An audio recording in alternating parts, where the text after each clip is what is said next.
Pinatid ko na yung mga bata sa school. Kumusta si Mama? Okay naman. May mga lab test lang siya ngayon.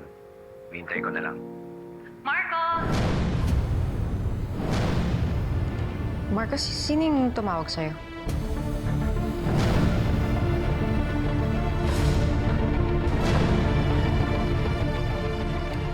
Marco, tinatanong kita, sino yung tumawag sa'yo? Wala. Nurse lang. Tapos na kasi yung mga lab test ni Mama. Sige, tawagan na natin mamaya ulit.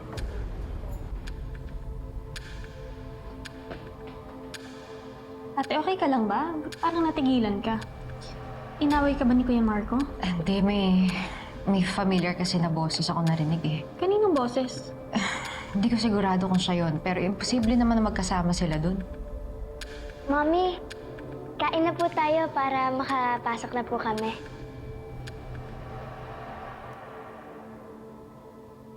Ito coffee, Spanish latte. Alam kong favorite mo yun. Okay ka lang ba? Bakit din ang itsura mo parang namumutla ka? Si Vanessa yung kausap mo, no? How is she? She's okay. Siya muna nagbabantay sa mga bata habang wala ako. Kasama niyo pa rin ba yung kapatid niya sa bahay niyo? Naalala ko dati, ayaw na ayaw mo na sumama si Maya sa mga dates natin kasi you wanted privacy. But look at you now!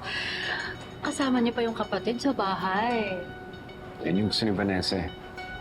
Gusto lang daw niyang bumawi sa mga time na hindi sila magkasama ni Angel. So, dahil gusto ni Vanessa, yun ang masusunod? Oh well, basta ako, kapag meron akong gusto na ayaw ng partner ko, hindi ko yun ipagpipilitan. Ang tawag doon, respecting your partner. Well, I guess, totally different talaga kami ni Vanessa.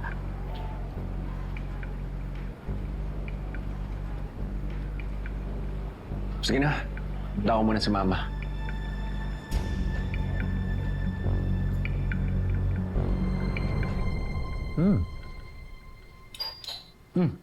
Ako naman.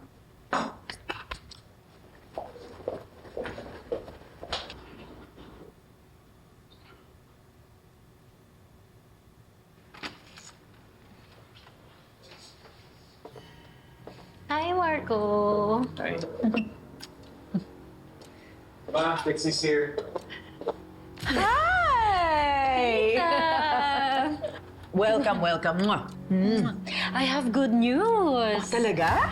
Yes, nakausap ko na ang insurance provider nyo at pumayag sila na direct billing na ang lahat ng gagastusin nyo sa hospital. That is such wonderful news, Trixie. Alam mo, anghel ka talaga. Hindi ka tulad ng isa. Kaya nga ako nandito, tita, to make your stay as comfortable as possible. If you'll excuse me, tatawagan ko lang si Maya. Oh, sure, sure.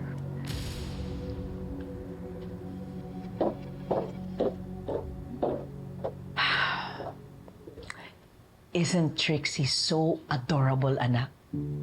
Maganda na. Reliable pa. Nako, bakit kasi hindi pa kayong dalawa nagkatuluyan?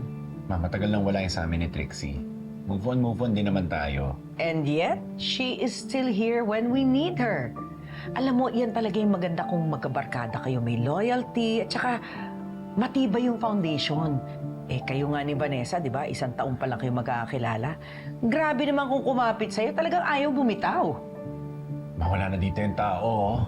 Siyempre, siya pa rin yung pag-iinitan mo.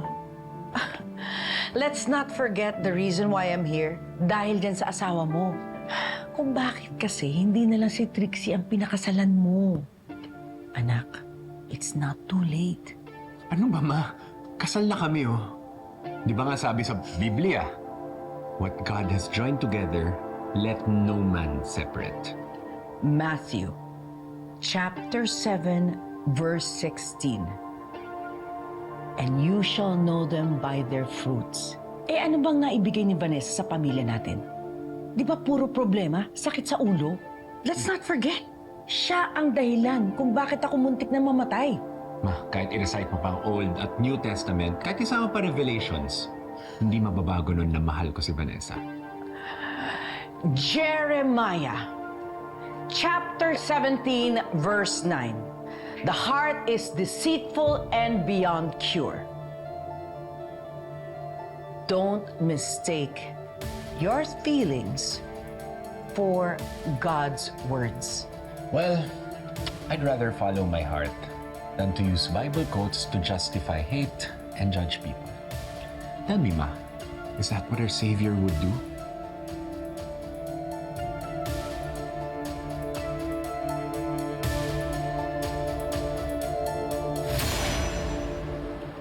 Nakakaloka. Ano ba ginagawa natin sa grocery? Ang usapan natin, dessert lang ah. Mahal ang mga pagkain sa establishments, kailangan natin mag-DIY. Magdi-DIY tayo ng dessert. Andito pala ang mga konsentidor ng kriminal. Excuse me? Ulitin mo nga yung sinabi mo. Alam mo, slanderous yan, mga binibitawan mo. Pwede kita kasuhan. Eh kung busalsalin kita ng ampalaya, pait na ito? Pons, huwag mo nang patulan. Kaya na nga, hindi ako natatakot sa inyo. Kahit pa nasa Singapore si Trixie, kaya ko kayong tatlo. Ano sabi mo? Si Trixie? Sabi ko, hindi ako natatakot sa inyo. No, you said nasa Singapore si Trixie. So? Yes. Di ba sinabi mo, nasa Singapore din si Marco? Hindi kaya sinundan siya ng Trixie doon?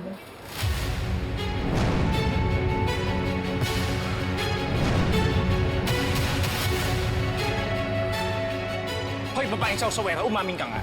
Sinundan ba ni Trixie si Marco sa Singapore? Bakit ako tinatanong nyo? Eh, lang nang tanungin ko sarili ko. Phones, sinundan ba ni Trixie si Marco sa Singapore? Wakang baliw.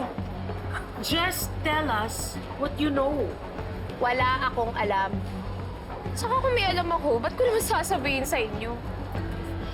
Pati na lang si Marco yung tanungin nyo. Eh, di ba, happily married naman siya kay Vanessa. O, mali ako ng balita. Excuse me, ah. Mag-grocery pa kasi ako eh.